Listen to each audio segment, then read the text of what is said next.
네. 그래서 그 15장 1절을 보시게 되면은 이제 그 얼마 후에 이제 밀을 추수할 때 이제 염소 새끼를 가지고 이제 아내를 찾아가게 됩니다. 삼손이. 근데 이제 여기서 이제 얼마 후라는 뜻은 이제 그 히브리어 표현으로 이제 조금 꽤 오랜 시간이 지났다는 것을 의미를 하고요. 그리고 아내를 향한 그 배신감과 끓어오르는 그 분노를 추스를 만큼 아주 충분한 이제 시간을 지나고 나서 삼손은 이제 화해 선물을 가지고 아내를 찾아가게 됩니다. 왜 울리지 소리가? 네. 그러나 그러나 이제 그 그녀의 아버지는 그러니까 아내의 아버지죠. 이제 장인은 이제 삼손을 이제 오지 못하게 합니다. 삼손은 여전히 이제 아내를 자신의 것으로 생각을 하고 있었고, 그러나 이미 관계는 끊어진 상태였습니다. 2절에 보시면 장인은 이제 삼손이 이 결혼을 깨뜨렸다고 생각을 해서 이제 딸을 다른 사람의 아내로 주었습니다. 그리고 그녀보다 더 아름다운 그녀의 동생을 이제 아내의 동생을 아내로 맞이하라고 삼손에게 제안을 하고요.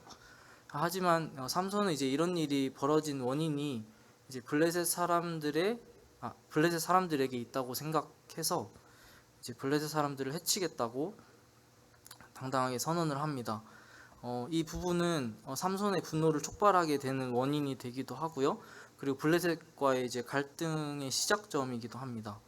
3절에 보시면 삼손이 이제 이번엔 내가 블레셋 사람을 해하여도 죄가 없다고 말을 하고요.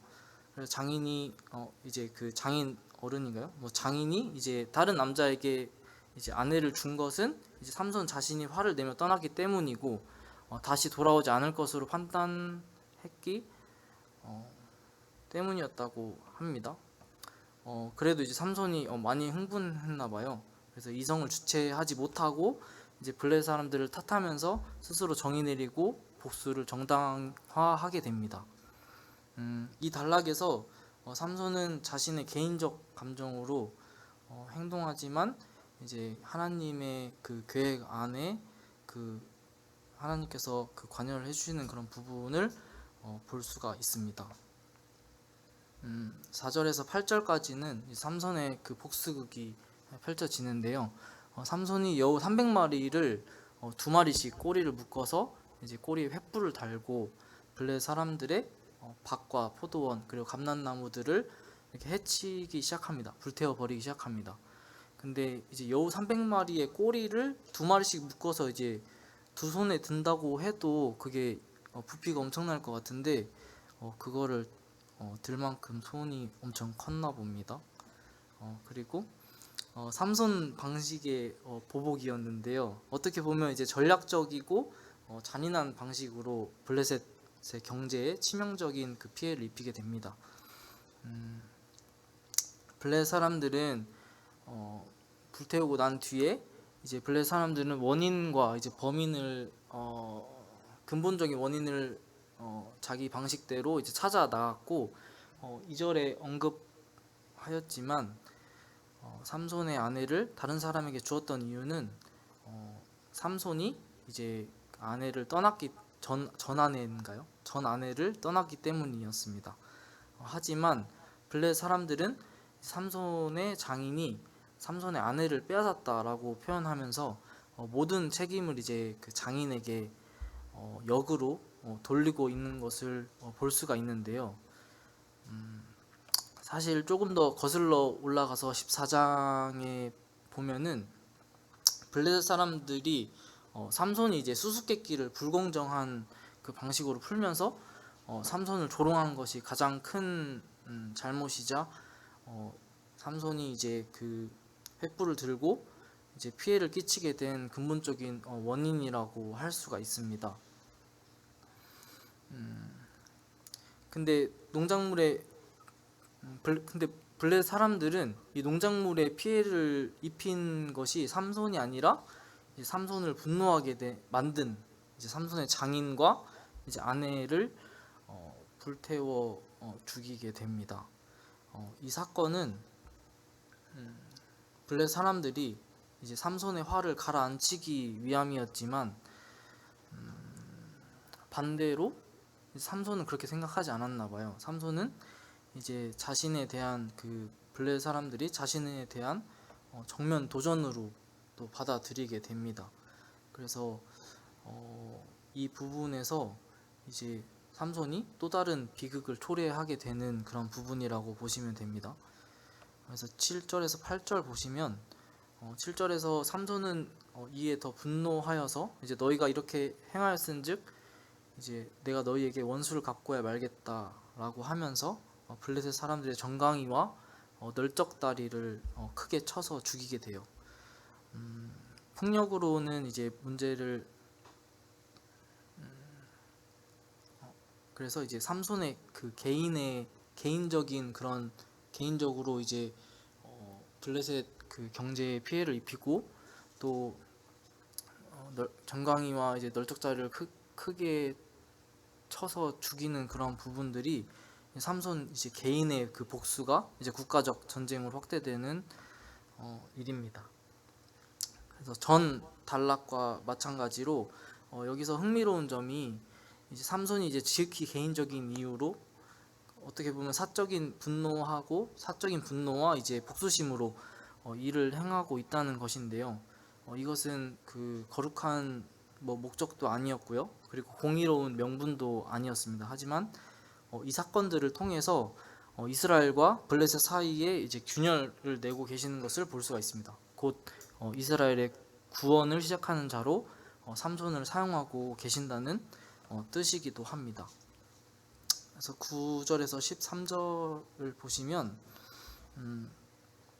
이제 화가 끝까지 그 블레셋 사람들을 다 쳐 죽였잖아요. 그래서 이제 화가 머리 끝까지 난 블레셋 사람들이 이제 이미 이스라엘 나라 전체를 이제 다스리고 있던 상황이었습니다. 근데 그중 이제 이스라엘 중에 유다 지역을 이제 치러 올라오게 됩니다. 10절에 보시면 유다 사람들은 자신들을 이제 공격하는 이유를 묻고 또 블레셋 사람들은 삼손이 블레셋에 행한 것을 갚아주기 위해서 삼손을 잡으러 왔다고 답합니다. 블레셋의 위협이 삼손 개인으로 하여금 이제 유다 지역 전체로 이제 확대되는 그런 사건이고요.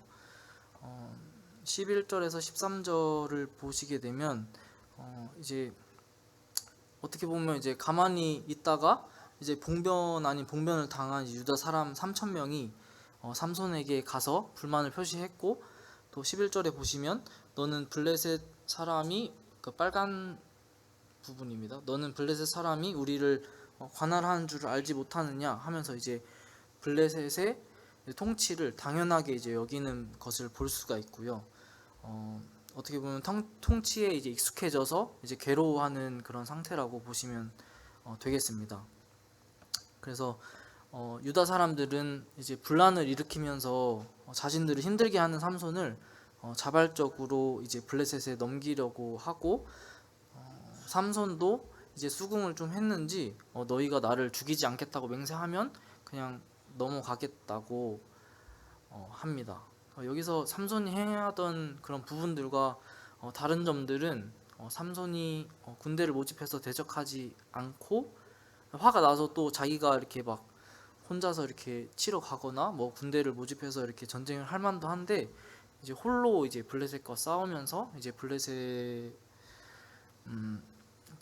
물리치게 되는데요. 물론 이제 삼손 자신의 탐욕과 이제 무절제한 분노 그리고 어리석은 복수심으로 행하는 일이었지만 하나님께서는 그러한 삼손을 통해서 이스라엘을 향한 구원의 역사를 이어가십니다. 그렇게 이제 하나님께서 삼손을 통해서 이제 이스라엘을 향한 구원의 역사를 이어가시는데 정작 구원의 대상인 이스라엘은 자신들에게 피해 끼치는 한 사람으로 간주해서 적들에게 이제 블레셋에게 넘겨주는 그런 장면을 볼 수가 있습니다. 이 부분은 이스라엘을 위한 참된 구원자로 이 땅에 왔지만 이스라엘 백성들에 의해서 십자가에 못 박히신 예수님을 떠올리게도 합니다. 그때 이스라엘 백성들도 예수님 자체를 로마를 자극해서 이제 분란을 일으키는 그런 위험한 인물로 생각했을 것이라고 생각이 됩니다. 예수만 죽으면 모두 평화롭게 일상으로 돌아갈 수 있을 것이라고 생각했을 것입니다. 이 부분은 지금의 우리의 상황과도 별 다르지 않는다는 것을 볼 수가 있습니다.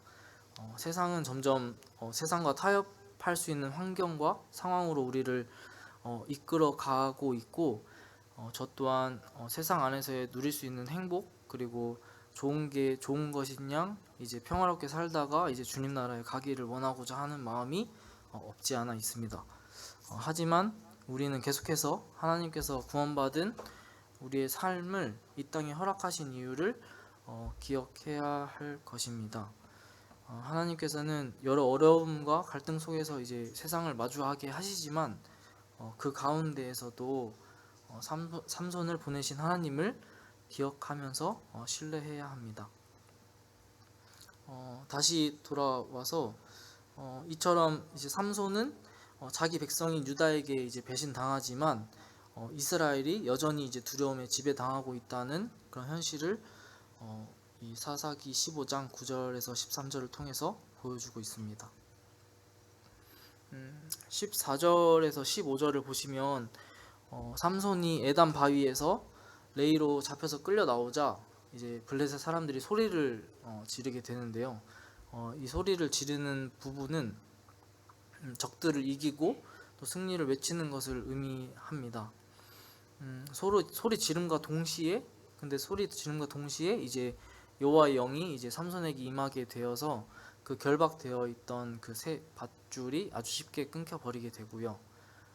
1,000명을 죽이게 되는 것을 말씀을 통해서 확인할 수 있습니다. 그리고 16절, 17절을 보면은 삼손은 나귀의 턱뼈로 1,000명을 죽이고 또 자기의 능력을 자랑하면서 높입니다. 그리고 그 장소를 라맛 레히라고 이름 짓는데요. 라맛 레히는 이제 턱뼈의 산이라고 불립니다. 턱으로 1,000명을 죽였으니까 거기를 이제 턱뼈의 산으로 이제 이름 지은 것 같습니다. 그래서 자기 힘이 아닌 이제 하나님의 능력인데도 불구하고 이제 자신의 공으로 돌리는 삼손의 미성숙한 모습을 볼 수 있고요. 그리고 승리의 장소인 것을 기념하지만 하나님 완전히 이 장면에서 인정하는 것은 아닌 것 같습니다. 그런데 18절에서 보면은 삼손은 갑자기 고통의 목마름을 느끼게 됩니다. 아마도 이제 나귀 턱뼈로 1,000명을 때려 죽이느라 탈진한 상태에서 심한 갈증을 느끼게 된 것으로 된 것 같습니다. 삼손은 이제 18절에 보면 내가 목말라 죽는다 고 외치면서 그제서야 이제 자신의 무력함을 직면하고 주님에게 도움을 청하는 장면을 볼 수가 있습니다.